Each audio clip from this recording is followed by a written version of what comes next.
Hello friends, good morning. Study for toppers में आपका स्वागत है। दोस्तों, मैं आज मैकेनिकल इंजीनियरिंग का फिफ्थ सेम में जो स्टूडेंट हैं बीटेक में, उनके लिए एक बहुत ही इम्पॉर्टेंट वीडियो लेकर आया हूँ। इसके अंदर मैं आपका एक मैकाट्रॉनिक्स नाम का सब्जेक्ट है उसको कवर करूँगा।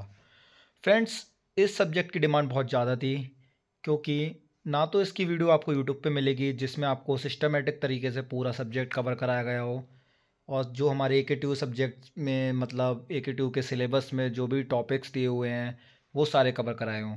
ना ही इसका क्वांटम मार्केट में इजीली अवेलेबल हो पा रहा है, तो स्टूडेंट्स को काफ़ी दिक्कत आ रही है। इसलिए मैंने सोचा इस पे एक ऐसा वीडियो बनाया जाए ताकि हमारा पूरा सिलेबस कवर हो जाए, और जितने भी इम्पोर्टेंट पॉइंट्स हैं वो मैं आपको प्रोवाइड करा दूं, ताकि उसको आप अपनी लैंग्वेज में एलाबोरेट करके और डिस्क्राइब करके लिख सकें। क्योंकि फ्रेंड्स, ये एक हमारा थ्योरेटिकल सब्जेक्ट है।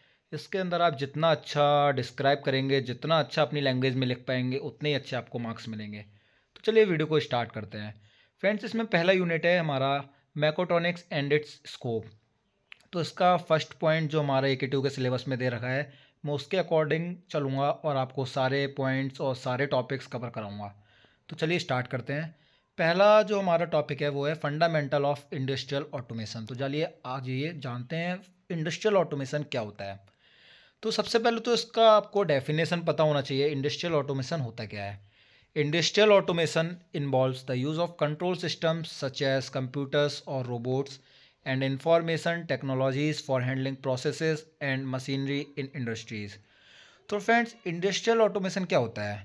इंडस्ट्रियल ऑटोमेशन हमारा बेसिक एक तरीके का ऑटोमेशन है जिसके ज़रिए हमारी जो इंडस्ट्री होती हैं उसके अंदर जितनी भी मशीन्स चल रही हैं और जितने भी प्रोसेसेस हो रहे हैं हमारे प्रोडक्शन के लिए, उनको हम मशीन्स के द्वारा, ऑटोमेशन के द्वारा, और कुछ कंट्रोल सिस्टम होते हैं, कुछ कंप्यूटर्स होते हैं, कुछ रोबोट्स होते हैं, उनकी हेल्प से इन प्रोसेसेस को और इन मशीन्स को ऑटोमेटिक तरीके से यूज़ कर सकें।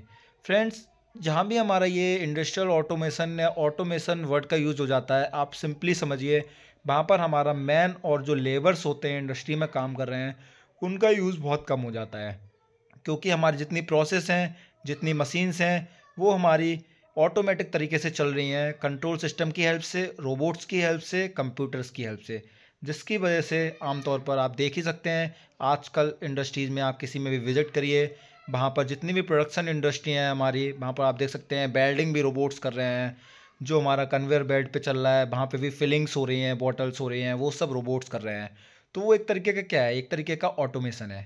फ्रेंड्स, ऑटोमेशन के बहुत सारे एडवांटेज भी हैं, डिसएडवांटेज भी हैं, वो मैं आपको आगे बताऊंगा। तो चलिए अब हम अपना अपना इसका पर्पस जान लेते हैं। ऑटोमेशन से होता क्या क्या है, हमारा पर्पस क्या है ऑटोमेशन करने की, हमें ज़रूरत क्यों पड़ी, हमें ऐसा क्या पड़ा कि आजकल जो फ्यूचर को देखते हुए हमें इंडस्ट्रीज़ में ऑटोमेशन की जरूरत। काम तो पहले भी वही हो रहा है ना, मैन मशीन्स जितनी लेबर है काम वही कर रही है, तो ऑटोमेशन की ज़रूरत क्यों पड़ी। तो यही हम इसमें जानेंगे, ऑटोमेशन की ज़रूरत क्यों पड़ी। टू एनहेंस एफिशिएंसी, पहला पॉइंट है इसका एफिशिएंसी को एनहेंस करने के लिए। फ्रेंड्स, अगर आप खुद सोचिए, किसी आपकी कोई कंपनी है, मान लीजिए आपने कोई बिस्कुट बनाने वाली कंपनी खोल रखी है, वहाँ पे आप मैन से काम करवा रहे हैं या फिर जो भी लेबर है वो काम कर रही है, आपको उतनी अच्छी एफिशिएंसी नहीं मिलेगी जितना आपको ऑटोमेशन से मिलेगी। क्योंकि आप देख सकते हैं पैकिंग के टाइम कोई क्या कहते हैं, अगर आप मैन या लेबर से पैकिंग करवाएंगे तो वो कहीं ना कहीं गलती करेगा। गलती करने के मतलब 90% चांस रहेंगे, ऐसा नहीं कि गलती ऑटोमेशन में नहीं होती, लेकिन वो चांस कम हो जाता है जिससे हमारी एफिशिएंसी बढ़ जाती है। दूसरा हम देख सकते हैं टू रिड्यूस ह्यूमन इंटरवेंशन। इसके अंदर जो हमारा ऑटोमेशन के अंदर है वो ह्यूमन इंटरवेंशन रिड्यूस हो जाता है, ये आमतौर पर बेसिक बात है। अगला पॉइंट हम देखते हैं to ensure the consistency and quality in production. Friends, बहुत ही इंपॉर्टेंट ये पॉइंट है, क्योंकि हम ऑटोमेशन का यूज़ करके जो हमारी कंसिस्टेंसी होती है और क्वालिटी होती है प्रोडक्शन में, वो 101% इंक्रीज़ होती है। फ्रेंड्स, आप देख सकते हैं लेबर एक पूरी तरीके से कंसिस्टेंसी से 100% कंसिस्टेंसी से वो काम नहीं कर सकता। मान लीजिए, चलिए मैं आपको एक एग्जांपल के थ्रू समझाता हूँ। मान लीजिए आपकी कोई कंपनी है, उसमें लेबर जो काम कर रही है, फ्रेंड्स आज वो 10 लेबर एक मशीन पे है, वो आज पूरी अपनी 100% कंसिस्टेंसी से काम कर रही है, लेकिन अगले दिन उसमें से क्या कहते हैं, मान लीजिए 5 लेबर आपकी बीमार हो गई या उन लोगों ने छुट्टी मान ली। तो फ्रेंड्स, वही कंसिस्टेंसी जो थी कल 100%, वो आज 50% रह गई। मतलब पूरी कंसिस्टेंसी से वर्क नहीं हुआ। ऑटोमेशन में हमारी कंसिस्टेंसी बहुत अच्छी रहती है क्योंकि वो पूरा ऑटोमेटिक तरीके से रहता है। और क्वालिटी पे आ जाते हैं हम। क्वालिटी लेबर हाँ कर सकती है, अच्छा करेगी, लेकिन एक मशीन की तरह, एक हमारा रोबोट्स की तरह उसमें वो सफाई नहीं आएगी जो कि एक ऑटोमेशन के तरीके से आ सकती है। तो फ्रेंड्स, इसमें हमारा हम देख सकते हैं ये कंसिस्टेंसी को इंश्योर करती है और क्वालिटी जो प्रोडक्शन की होती है उसको भी इंक्रीज़ करती है। अगला हम इसमें देख लेते हैं कि टेक्नोलॉजीज़ कौन कौन सी यूज़ होती हैं हमारी ऑटोमेशन में। तो सबसे पहले हमारा सेंसर एंड एक्चुएटर्स। इसके बारे में मैं आपको अगली कुछ यूनिट्स में पूरा एलोबोरेट करके डिस्क्राइब करके बताऊंगा, क्योंकि जो हमारा अगला यूनिट है वो सेंसर एंड एक्चुएटर्स के बारे में, देन उसके नेक्स्ट पीएलसी के बारे में। तो यहाँ पर हम बेसिक्स इनको बस सिंपल याद रखेंगे कि टेक्नोलॉजीज़ कौन कौन सी यूज़ होती हैं। इनका डिस्क्रिप्शन, इनको डिस्क्राइब मैं आने वाली यूनिट्स में करूँगा पूरे अच्छे से। तो फ्रेंड्स, यहाँ पर आप सिंपल नॉर्मली याद रखिए कि हमारी जो टेक्नोलॉजीज़ यूज़ हो रही हैं ऑटोमेशन में वो कौन कौन सी हैं। सेंसर्स हैं, एक्चुएटर्स हैं, देन उसके बाद हमारा आ जाता है पीएलसी जिसको हम प्रोग्रामेबल लॉजिक कंट्रोलर्स कहते हैं। देन उसके बाद हमारा आ जाता है रोबोटिक्स। तो चलिए हम अपने सेकंड पॉइंट पे चलते हैं। जो सेकंड टॉपिक दे रखा है हमारा, इंट्रोडक्शन टू मैकाट्रॉनिक सिस्टम्स। पहली यूनिट में, पहला यूनिट का पहला पॉइंट में हमने इंडस्ट्रियल ऑटोमेशन के बारे में जाना, उसमें टेक्नोलॉजीज़ क्या क्या यूज़ हो रही हैं उसके बारे में जाना। अब देन हमारे जो सिलेबस में अगला टॉपिक दे रखा है फर्स्ट यूनिट का ही, इंट्रोडक्शन ऑफ मैकाट्रॉनिक सिस्टम, उसके बारे में जानते हैं। तो सबसे पहले इसकी डेफिनेशन देखते हैं। तो mechatronics integrates mechanical engineering, electronics, computer science and control systems to create intelligent products and systems. Friends, mechatronics क्या है? मैकाट्रॉनिक्स हमारा एक इंटीग्रेटेड सिस्टम है। किस किस का? मैकेनिकल इंजीनियरिंग का, इलेक्ट्रॉनिक्स का, कंप्यूटर साइंस का, कंट्रोल सिस्टम का। मैकाट्रॉनिक्स के अंदर हमारा मैकेनिकल इंजीनियरिंग भी आ रहा है, इलेक्ट्रॉनिक्स भी आ रहा है, कंप्यूटर साइंस भी आ रहा है। इन तीनों की हेल्प से और कंट्रोल सिस्टम की हेल्प से हम इंटेलिजेंट प्रोडक्ट्स को क्रिएट कर पा रहे हैं, और जो हमारे पास सिस्टम्स है उनको क्रिएट कर पा रहे हैं इन तीनों की हेल्प से। यही हमारा मैकाट्रॉनिक्स कहलाता है। तो इसके हम की एलिमेंट्स देख लेते हैं। की एलिमेंट्स में हम देखते हैं मैकेनिकल कंपोनेंट्स। हमारे जो मैकाट्रॉनिक्स में है, मैकेनिकल कंपोनेंट्स कौन कौन सी यूज़ हो रहे हैं। तो इसमें हम गियर्स हो गया, कैम्स हो गया, बेयरिंग्स हो गया, एक्सेट्रा, ये सब हमारे मैकेनिकल कंपोनेंट्स के अंदर आ जाता है। इसके बाद हम देखते हैं इलेक्ट्रॉनिक्स कंपोनेंट्स। इलेक्ट्रॉनिक कंपोनेंट्स के अंदर हमारा क्या क्या आ जाता है? सेंसर्स आ जाता है, एक्चुएटर्स आ जाता है, माइक्रो कंट्रोलर्स आ जाता है। देन उसके बाद हम देखते हैं कंट्रोल सिस्टम। कंट्रोल सिस्टम में क्या आता है? हमारा एल्गोरिथम फॉर ऑटोमेशन। एल्गोरिथम की जाती है फ्रेंड्स ऑटोमेशन में। पूरी हमारा जो जितना मशीन रन कर रही है उसके पीछे कहीं ना कहीं एक कोड है, कहीं एक एल्गोरिथम है जो हमारे कोडर्स और कंप्यूटर साइंस इंजीनियर्स के द्वारा किया गया है। तो फ्रेंड्स, इसका बहुत ही ज़्यादा क्या कहते हैं योगदान रहा है हमारे इसमें मैकाट्रॉनिक्स में। अगला हम देख लेते हैं सॉफ्टवेयर। सॉफ्टवेयर एक बहुत ही इंपॉर्टेंट चीज़ है, इसके बिना आपका पूरा ऑटोमेशन बेकार है। तो इसमें हम देखते हैं सॉफ्टवेयर में क्या आता है। हमारा प्रोग्रामिंग आता है सिस्टम ऑपरेशंस के लिए। हर सिस्टम ऑपरेशंस के लिए अलग प्रोग्रामिंग होती है, अलग कोडिंग होती है, पूरा सब कुछ जिसके अकॉर्डिंग वो सिस्टम हमारा वो ऑपरेशन वर्क करता है। जैसे कि एग्जांपल हम देख सकते हैं रोबोटिक्स आर्म्स। आप किसी इंडस्ट्री में विजिट करिए, वहाँ पर आपको देखने को मिलेगा रोबोटिक्स आर्म्स। आप कोई कार की कंपनी में जाइए, मारुति सुजुकी में जाइए, वहाँ पे आपको देखने को मिलेगा असेंबली लाइन में आजकल वर्कर्स यूज़ नहीं कर रहे हैं। जो हमारी लेबर है वो यूज़ नहीं कर रही है असेंबल करने के लिए कार्स के पार्ट्स। वहाँ पर हमने रोबोटिक्स आर्म्स लगा रखे हैं, जो हमारा जितने भी गाड़ी के इंजन्स हो गए, उनके पार्ट्स हो गए, प्रॉपर असेंबली लाइन में वो रोबोटिक्स आर्म्स आजकल यूज़ हो रही हैं। अगला हम देखते हैं ऑटोमेटेड मैन्युफैक्चरिंग सिस्टम्स। जो हमारे मैन्युफैक्चरिंग्स यूनिट्स हैं, वहाँ पर हम ऑटोमेटिक मैन्युफैक्चरिंग सिस्टम्स को यूज़ कर रहे हैं। वो पूरी पूरी ऑटोमेटेड हैं। वहाँ पे मतलब लेबर और मैन का इंटरेक्शन बहुत ही कम है। वो पूरी तरीके से कोडिंग, प्री कोडिंग करके जो हम लोगों ने सिस्टम तैयार कर रखा है, कंट्रोल सिस्टम की हेल्प से पूरा ऑटोमेटिक सिस्टम हो रखा है। तो चलिए हम अगला अपना तीसरा टॉपिक देखते हैं, evolution and scope of mechatronics. Mechatronics का एवोल्यूशन कैसे हुआ और इसका स्कोप क्या है। तो सबसे पहले हम एवोल्यूशन देखते हैं। Originated as a combination of mechanics and electronics. Friends, ये हमारा मैकाट्रॉनिक्स है वो की कॉम्बिनेशन है। ओरिजिन इसका कहाँ से हुआ है? ओरिजिनेटेड ये हुआ है, ये हमारा जो कॉम्बिनेशन है मैकेनिक्स का और इलेक्ट्रॉनिक्स का। ये आप जानते हैं अपने आप में दो ब्रांच हैं। मतलब मैकेनिक्स को हम मैकेनिकल में पढ़ते हैं बेसिकली, इलेक्ट्रॉनिक्स को हम इलेक्ट्रिकल इंजीनियरिंग और इलेक्ट्रॉनिक्स में पढ़ते हैं। तो ये उसका कॉम्बिनेशन है, यहाँ से इसका इवोल्यूशन हुआ है। expanded to include computer systems, control systems and artificial intelligence।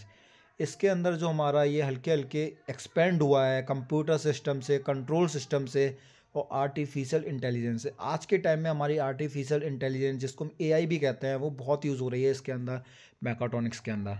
इसका फ्रेंड स्कोप क्या है? स्कोप तो आप जान सकते हैं, आजकल एआई आ गया है हमारे पास, तो पूरी दुनिया ऑटोमेटेड तरीके से, हर इंडस्ट्री ऑटोमेशन की तरफ भाग रही है, क्योंकि इसमें हमें कंसिस्टेंसी अच्छी मिलती है, हमें अच्छी क्वालिटी के प्रोडक्ट्स मिलते हैं, हमारा टाइम बचता है, हमारा बेटर प्रोडक्शन रेट होता है। तो इसका हम स्कोप देख लेते हैं। ऑटोमेशन ऑफ प्रोडक्शन लाइंस, इसका जितनी भी हमारी प्रोडक्शन लाइन हो गई है आज से 10 साल पहले, 5 साल पहले, आप देखिए प्रोडक्शन लाइन पे मोस्टली क्या कहते हैं, लेबर रहती थी हमारी, आईटीआई करे हुए बच्चे, डिप्लोमा करे हुए बच्चे, 10 12 वाले सारे बच्चे हमारे क्या कहते हैं उस पर ऑटोमेशन जो नहीं था, तो प्रोडक्शन लाइन पे वो सब हाथ से काम करते थे हमारा, सीएनसी मशीन पे वगैरह वगैरह। लेकिन आज ऑटोमेशन से वो सब खत्म होता जा रहा है। मैं प्योरली नहीं कहूँगा कि 100% ख़त्म हो गया है, लेकिन हाँ दिन पे दिन ख़त्म होता जा रहा है। तो हमारी जितनी भी प्रोडक्शन लाइन है वो पूरी तरीके से मैनुअली से ऑटोमेशन की तरफ जा रही हैं। एंड उसके बाद हम अपना अगला पॉइंट देखते हैं, smart consumer products like washing machine, cameras. हमारे बहुत सारे कंज्यूमर प्रोडक्ट्स आ गए हैं ऑटोमेशन की हेल्प से, जो स्मार्ट तरीके से आ गए हैं। आजकल आप देखते हैं वॉशिंग मशीन जो पहले चलती थी वो मैनुअली करते थे, उसमें हम सर्फ डाल रहे हैं, पानी डाल रहे हैं, पूरे तरीके से एक टाइम पे बंद कर रहे हैं, टाइमर सेट कर रहे हैं। लेकिन वो आज के टाइम पे ऑटोमेशन की वजह से प्योरली स्मार्ट तरीके से वर्क कर रही हैं और ऑटोमेटेड तरीके से वर्क कर रही हैं। आज आप देखिए ऑटोमेटिक वॉशिंग मशीन मार्केट में इजीली अवेलेबल हैं, आप उनको लाइए घर पे, सिंपली उसमें कुछ नहीं करना होता, आपको कपड़े डालना है बस, वो खुद ही सर्फ लेगा, खुद ही पानी लेगा अपने अकॉर्डिंग और खुद ही मशीन को बंद कर देगा। देन हमारे जब वॉश हो जाएंगे खुद ही कपड़े सुखा देगा। ये सब क्यों पॉसिबल हुआ है? ये सब ऑटोमेशन की वजह से पॉसिबल हुआ है। अगला हम इसका स्कोप देखते हैं मेडिकल डिवाइसेस में। मेडिकल डिवाइसेस जैसे आपका सर्जिकल रोबोट्स हो गए, आजकल सर्जरी जो पहले डॉक्टर्स करते थे, आजकल जो बहुत ही कॉम्पैक्ट टाइप की सर्जरी होती हैं, बहुत ही मतलब जो ऐसी सर्जरी होती हैं जिसमें ख़तरा बहुत होता है, वहाँ हम देख सकते हैं कि रोबोट सर्जरी कर रहे हैं, कैंसर का इलाज रोबोट्स कर रहे हैं, क्या कहते हैं, बहुत सारी ऐसी बीमारी होती हैं जिनका डॉक्टर्स ठीक से खतरा होता था, मतलब वहाँ पे इंसान के बचने के चांस 50-50% रहते थे। एक डॉक्टर्स पेशेंट से पहले ही कह देते थे ये सर्जिकल क्रिटिकल हो सकती है, इसमें हम बचा भी सकते हैं, नहीं भी बचा सकते। लेकिन आज के टाइम पे ऑटोमेशन की वजह से वही सर्जिकल 100% श्योरिटी से डॉक्टर्स कर रहे हैं, प्योर गारंटी दे रहे हैं वो पेशेंट के लिए कि आपकी सर्जरी 100% क्या कहते हैं सक्सेसफुल रहेगी। तो इसका स्कोप आप देख सकते हैं मेडिकल डिवाइसेस में भी अच्छा खासा चल रहा है, ऑटोमेटेड सिस्टम में भी इसका चल रहा है। जैसे कि एबीएस में देख सकते हैं, एबीएस क्या होता है, एंटी ब्रेकिंग सिस्टम होता है। इंजन मैनेजमेंट में देख सकते हैं हम, जितनी हमारी कार्स आ रही हैं, आप एमजी हेक्टर को देखिए, टाटा हैरियर को देखिए, यहाँ पे सब ऑटोमेटेड सिस्टम आ रहा है। अब क्या कहते हैं इसमें आपको एआई मिल रहा है कार्स में। ये सब क्यों पॉसिबल हुआ? ये सब ऑटोमेशन की वजह से पॉसिबल हुआ है। एरो स्पेस एप्लीकेशन में देखिए, एवियोनिक्स में देखिए आप, एरो स्पेस एप्लीकेशन आज बहुत ही एडवांस होता जा रहा है बिकॉज ऑफ ऑटोमेशंस। फ्रेंड्स इसके हम अब एप्लीकेशन एरिया देखते हैं, ये कहाँ कहाँ पे इसका यूज़ हो रहा है। तो इसका सबसे पहले हम मैन्युफैक्चरिंग में देखते हैं। मैन्युफैक्चरिंग में सीएनसी मशीन्स, 3D प्रिंटर्स, यहाँ पे फ्रेंड्स ऑटोमेशन का बहुत यूज़ हो रहा है। सीएनसी मशीन्स होती हैं जो हमारी 3D प्रिंटर्स होते हैं, वो भी आज ऑटोमेशन का यूज़ करके एडवांस हो गई हैं और उन्होंने अपना प्रोडक्शन रेट को इंक्रीज़ किया है। और जो हमें बेटर क्वालिटी के प्रोडक्ट्स मिल रहे हैं वो इसी ऑटोमेशन की मदद से मिल रहे हैं, ताकि क्या कहते हैं हमें जो कस्टमर का सेटिस्फेक्शन हो वो अच्छा रह सके, कंपनी की ग्रोथ अच्छी हो सके। तो जो सीएनसी मशीन्स होती हैं हमारी और प्रिंटर्स वगैरह होते हैं 3D वाले, वो सब ऑटोमेशन का यूज़ करके काफ़ी अच्छा ग्रोथ कर रहे हैं और अपना परफॉर्मेंस को इम्प्रूव कर रहे हैं। अगला हम देखते हैं इसका हेल्थ केयर। हेल्थ केयर मैंने आपको जैसे बताया था मेडिकल इक्विपमेंट्स में, सर्जरी में यूज़ हो रहा है, तो यहाँ पे भी सिंपल दे रखा है, मेडिकल इमेजिंग सिस्टम्स, प्रोसेसिक्स वगैरह आ रखा है। Automotive, adaptive cruise control, electric vehicles आ गए हैं, यहाँ पे भी हमारा ऑटोमेशन यूज़ हो रहा है। Consumer electronic, smart home devices आ गया है, जैसे कि आप देख सकते हैं इको आया था, एलेक्सा आया था, ये सब क्या है? ये ऑटोमेशन ही है ना। ऑटोमेटेड वैक्यूम क्लीनर्स आ गए हैं, पहले वैक्यूम क्लीनर्स ऑटोमेटेड नहीं होते थे, मैनुअली ऑपरेट करते थे, आजकल हमारा ऑटोमेटेड आ गए हैं। तो फ्रेंड्स जिसका जो हमारा फील्ड है इसको आप अपने तरीके से अच्छी तरीके से बना बना के लिख सकते हैं। एप्लीकेशन एरिया मैं आपको यहाँ पे बेसिकली की पॉइंट्स बता रहा हूँ, तो बहुत ही सिंपल है, कुछ ज़्यादा इसमें ऐसा कुछ है नहीं। बेसिक एलिमेंट्स ऑफ मैकाट्रॉनिक सिस्टम्स देख लेते हैं। बेसिक एलिमेंट्स क्या है? यहाँ से क्वेश्चन बनने के चांस थोड़े ज़्यादा हो जाते हैं। आप सिंपली इसके बेसिक एलिमेंट्स याद रखिए, उसके बाद आप इसको अपनी लैंग्वेज में एलेबोरेट कर सकते हैं। तो सबसे पहला बेसिक एलिमेंट्स हमारा है सेंसर। सेंसर फ्रेंड्स क्या होता है? सेंसर हमारा डिटेक्ट करता है जो भी इन्वायरमेंट में चेंज हो रहा हो। मान लीजिए आपने कोई सेंसर लगाया, अब इन्वायरमेंट में आपने देखा कि हमें कुछ मतलब टेम्परेचर वाला सेंसर लगाना है जो टेम्परेचर को रीड कर सके और हमारे सिस्टम को बता सके कि यहाँ पे टेम्परेचर ज़्यादा हो गया। या कोई आपने लाइट का सेंसर लगा दिया डे नाइट का, जैसे आपने स्ट्रीट जो हमारा रोड्स होता है वहाँ पे स्ट्रीट लाइट्स होते हैं, उनमें क्या होता है? सेंसर्स होता है। जैसे ही वहाँ पे अंधेरा होता है लाइट जल जाती हैं, तो वो क्यों हो रहा है? क्यों अपने आप जल जा रही है? वहाँ कोई ऑन करने थोड़ी जा रहा है। तो वो हमारा with the help of sensor, sensor ने उसको डिटेक्ट किया इन्वायरमेंट में कि इन्वायरमेंट में चेंज क्या हुआ, इन्वायरमेंट में रोशनी कम हो गई, तो वहाँ पे लाइट सेंसर लगा होता है जिसने लाइट को डिटेक्ट किया। देन हमारी स्ट्रीट लाइट्स ऑटोमेटिक ऑन हो जाती हैं। यहाँ पे लाइट की तरह टेम्परेचर सेंसर भी हो सकता है, प्रेशर सेंसर भी हो सकता है। सेंसर हमारे बहुत तरीके के होते हैं, तो इसका हम पूरा तरीके से डिस्क्राइब सेकेंड यूनिट में करेंगे जो हमारा सेंसर एंड ट्रांसड्यूसर है। अगला जो हमारा इसका बेसिक एलिमेंट है वो है एक्चुएटर्स। एक्चुएटर्स हमारा क्या होता है? ये कन्वर्ट करता है एनर्जी को मोशन में। फ्रेंड्स, हमारी कोई एनर्जी है उसको ये मोशन में कन्वर्ट कर देता है। लाइक एग्जांपल हमारा मोटर हो गया। मोटर क्या कर रहा है? मोटर हमारा इलेक्ट्रिकल एनर्जी को कन्वर्ट कर दे रहा है मैकेनिकल में। सोलोनॉइड्स हो गया, ये सब हमारे एक्चुएटर्स में आ जाते हैं। अगला है हमारा जो तीसरा इसका बेसिक एलिमेंट है वो हमारा माइक्रो कंट्रोलर और प्रोसेसर्स भी इसको हम कहते हैं। इसका क्या काम होता है? ये process inputs from sensors and control outputs to actuators. ये फ्रेंड्स क्या करता है? हमारा जो ये इनपुट होता है ना, वो हमारा ये सेंसर से लेता है और इनपुट लेने के बाद ये हमारा एक्चुएटर को आउटपुट देता है। तो वही सिंपल माइक्रो कंट्रोलर का काम होता है। सेंसर ने कोई चीज़ डिटेक्ट की, उसने वो इनपुट माइक्रो कंट्रोलर को दिया, देन माइक्रो कंट्रोलर ने उसको ट्रांसफ़र किया एक्चुएटर को एज आउटपुट। अगला इसका हम देख लेते हैं। फोर्थ नंबर पे हमारा आ जाता है सॉफ्टवेयर। ये क्या करता है? Control decision making and automation process. जितना भी हमारा ऑटोमेशन प्रोसेस हो रहा है वो सॉफ्टवेयर की वजह से हो रहा है। उसमें कौन सा सॉफ्टवेयर पड़ा है, क्या हमने उसमें कोडिंग की है, कितने टाइम बाद हमारा कोई भी जो सिस्टम है वो बंद होगा स्टार्ट होगा, उसके पीछे एक प्रॉपर कोड होता है जो हम सॉफ्टवेयर में डालकर अपने सिस्टम में इंस्टॉल कराते हैं, जिससे हमारा ऑटोमेशन पूरी तरीके से रन कर पाता है। फिफ्थ नंबर पर आ जाता है हमारा इंटरफेस। इंटरफेस क्या होता है फ्रेंड्स? ये link between hardware and software system होता है। आप जैसे देख सकते हैं ऑटोमेशन में हमारे हार्डवेयर भी हैं सॉफ्टवेयर भी हैं, तो ये जो इंटरफेस है ये उन दोनों के बीच में एक लिंक की तरह काम करता है, हार्डवेयर और सॉफ्टवेयर सिस्टम के बीच में। अगला हम इसका देख लेते हैं advantage and disadvantage of mechatronics. इसके कुछ फ्रेंड्स एडवांटेज भी हैं डिसएडवांटेज भी हैं, तो चलिए हम इसको सबसे पहले एडवांटेज देखते हैं। एडवांटेज क्या है मैकाट्रॉनिक्स के?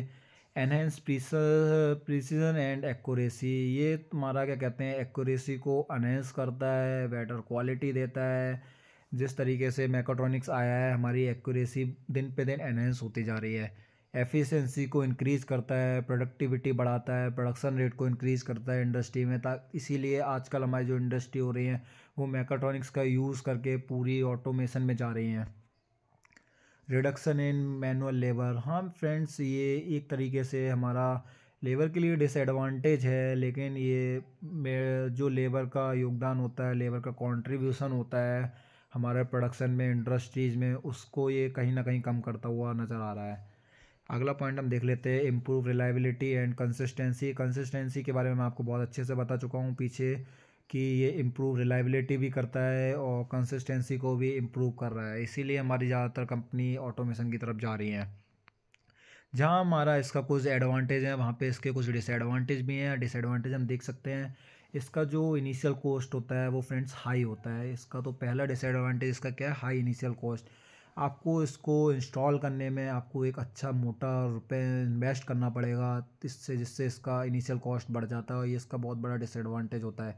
Complex system design. इसका जो सिस्टम का डिज़ाइन होता है वो कॉम्प्लेक्स होता है। इसमें काफ़ी अच्छे इंजीनियर्स की टीम का हम यूज़ करके इसके सिस्टम्स को डिज़ाइन करते हैं। ये बहुत ही कॉम्प्लेक्स होता है इसीलिए।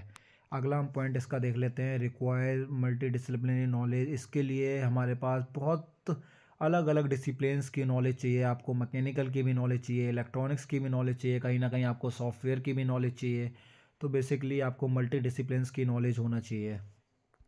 इसका जो मेंटेनेंस और ट्रैवल शूटिंग होता है वो भी बहुत चैलेंजिंग होता है, क्योंकि आपको एक पूरा ऑटोमेटिव जो ऑटोमेशन सिस्टम है उसके अंदर अलग अलग ब्रांच के इक्विपमेंट्स यूज़ हो रहे हैं, जैसे कि आप एक्चुएटर्स देखिए, रोबोटिक्स आर्म्स देखिए वो मैकेनिकल वाला यूज़ कर रहा है, पीएलसी देखिए वो इलेक्ट्रॉनिक्स वाला यूज़ कर रहा है, वहीं पे हमारा कुछ कोडिंग करा हुआ होगा, वो एक कंप्यूटर साइंस वाला इंजीनियर वहाँ पे कोडिंग कर रहा है। तो किसी एक पार्ट में दिक्कत आती है तो इसको जो उसका मेंटेनेंस होता है, ट्रैबल शूटिंग होता है, वो बहुत ही चैलेंजिंग हो जाता है, क्योंकि एक ब्रांच का बंदा अपनी ब्रांच के बारे में प्रॉपर नॉलेज रखता है लेकिन सामने दूसरी ब्रांच के बारे में ही रखता है, लेकिन वो प्रॉपर इन डेप्थ नॉलेज नहीं रखता, इसलिए कहीं ना कहीं इसका जो मेंटेनेंस होता है, ट्रैवल शूटिंग होता है, वो काफ़ी चैलेंजिंग हो जाता है।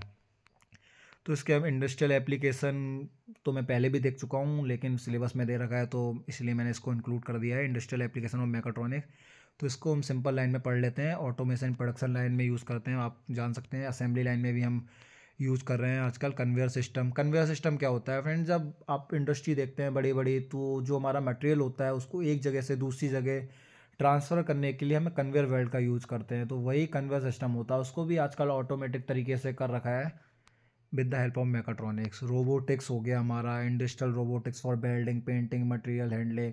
जो हमारी इतनी बेल्डिंग हो रही है, पेंटिंग हो रही है कार्स पे या फिर अलग अलग कंपोनेंट्स पे, मटेरियल हैंडलिंग हो रहे हैं, वो सब आजकल इंडस्ट्री में रोबोट्स कर रहे हैं। तो रोबोटिक्स में भी इसका काफ़ी यूज़ हो गया। स्मार्ट डिवाइसेस हो गई, जैसे ऑटोमेटेड होम अप्लाइंसेस आ गए हैं, डिश वॉशर्स हो गए, एयर कंडीशनर्स हो गए, आपका वैक्यूम क्लीनर्स हो गए, आपका क्या कहते हैं एलेक्सा हो गया, साउंड सिस्टम्स हो गए, टीवी एलईडी हो गई, ये सब ऑटोमेटेड आजकल। इनके अंदर जो क्वालिटी है बहुत एनहेंस हो गई हैं हमारा क्या कहते हैं ऑटोमेशन की वजह से, with the help of mechatronics. और इसके बाद हम देखते हैं ऑटोमोबाइल सेक्टर में व्हीकल सिस्टम जो होते हैं, काफ़ी अच्छे तरीके से व्हीकल सिस्टम हमारे एक इम्प्रूवमेंट के साथ दिन पे दिन आते जा रहे हैं। जैसे कि anti locking braking system ABS, इसके बारे में मैंने आपको बताया था। ऑटोनोमस ड्राइविंग फीचर्स, आप देखते हैं ड्राइवर लेस कार्स आ रही हैं आजकल, जिसमें आपको क्या कहते हैं कार पे एक पूरी ऑटोमेटिक तरीके से ऑटो ड्राइविंग मोड पे आके खुद चल रही है। तो क्यों पॉसिबल है? ये ऑटोमेशन की वजह से पॉसिबल है। फिर हम देखते हैं कंट्रोल सिस्टम। ये इसका हमारा लास्ट टॉपिक है इस यूनिट का, कंट्रोल सिस्टम के बारे में। तो कंट्रोल सिस्टम क्या होता है? Control system manages and regulates the behaviour of devices और system using feedback loops. Control system friends क्या करता है? कंट्रोल सिस्टम हमारा मैनेज करता है, रेगुलेट करता है, और जो हमारी डिवाइसेस का बिहेवियर होता है ना, उसको वो मैनेज कर रहा है, उसको वो रेगुलेट कर रहा है रूल्स एंड रेगुलेशंस के साथ। वो किस तरीके से वर्क कर रही हैं, किस तरीके से वर्क करना चाहिए, उन सबको एक तरीके से मैनेज कर रहा है फीडबैक देकर। अगर वो सही से काम नहीं कर रही है तो वो फीडबैक दे रहा है ताकि हम उसको ठीक कर सकें। यही कंट्रोल सिस्टम का काम होता है। कंट्रोल सिस्टम हमारा दो तरीके का होता है, एक हमारा होता है ओपन लूप कंट्रोल सिस्टम और एक होता है हमारा क्लोज लूप कंट्रोल सिस्टम। तो फ्रेंड्स सबसे पहले हम ओपन लूप कंट्रोल सिस्टम के बारे में जानते हैं। ओपन लूप कंट्रोल सिस्टम भी हमारे एक कंट्रोल सिस्टम है, हमने इनपुट दिया कंट्रोल सिस्टम को, कंट्रोल सिस्टम ने आउटपुट दिया, लेकिन इसके अंदर हमें कोई भी फीडबैक नहीं मिलता, डज नॉट यूज़ फीडबैक। इसका जो आप मेजर पॉइंट याद रखेंगे ओपन लूप कंट्रोल सिस्टम में, उसमें हम ये याद रखेंगे कि इसके अंदर कोई भी हमें फीडबैक का यूज़ नहीं होता। इसका एग्जांपल हो गया वॉशिंग मशीन टाइम साइकिल। अगला हमारा आता है क्लोज लूप कंट्रोल सिस्टम। इसमें हम फीडबैक का और कंटिन्यूस एडजस्टमेंट के लिए फीडबैक का यूज़ करेंगे। क्लोज लूप कंट्रोल सिस्टम में, ओपन लूप कंट्रोल सिस्टम में हमने क्या देखा था, वहाँ पे कोई भी फीडबैक नहीं मिला था। आपने इनपुट दिया कंट्रोल सिस्टम को, कंट्रोल सिस्टम ने आउटपुट दे दिया। यहाँ पे क्या हो रहा है, हम कंट्रोल सिस्टम को इनपुट दे रहे हैं, कंट्रोल सिस्टम इनपुट आउटपुट देने से पहले हमें एक फीडबैक देगा। फीडबैक सही भी हो सकता है, गलत भी हो सकता है, वो उस कंडीशन पर डिपेंड करेगा। इसका एग्जांपल हम देख सकते हैं thermostat for temperature control. Thermostat लगाते हैं हम टेम्परेचर कंट्रोल के लिए। फ्रेंड्स इस यूनिट में आई होप आपको मैंने बेसिक चीज़ें बता दी हैं, और आपको इसका पीडीएफ हमारे टेलीग्राम ग्रुप से मिल जाएगा, वहाँ से आप पीडीएफ डाउनलोड कर सकते हैं, और आप इसके बारे में बेसिक एक एक टॉपिक को उठा के पढ़ सकते हैं। बुक्स तो बुक हो आपके पास तो और अच्छा है, बुक से पढ़ सकते हैं, वरना ये इतना तो मैंने आपको बता दिया कि आपको बेसिक नॉलेज इसका हो गया होगा। अब आप अपनी लैंग्वेज में इसको एलेबोरेट करके डिस्क्राइब करके और डायग्राम्स बना के, फ्लो डायग्राम फ्लो चार्ट बना के क्या कहते हैं अपने एग्ज़ाम पेपर में अच्छे से लिख के आपको अच्छे नंबर्स आ सकते हैं। तो फ्रेंड्स अगर वीडियो आपको अच्छा लगा हो तो चैनल को सब्सक्राइब कर सकते हैं, और आने वाले टाइम में मैं आपको इसकी जो बची हुई 4 यूनिट हैं वो 11 तारीख से पहले आपको सारे कवर करा दूँगा। ओके फ्रेंड्स, थैंक यू, टाटा, बाय बाय।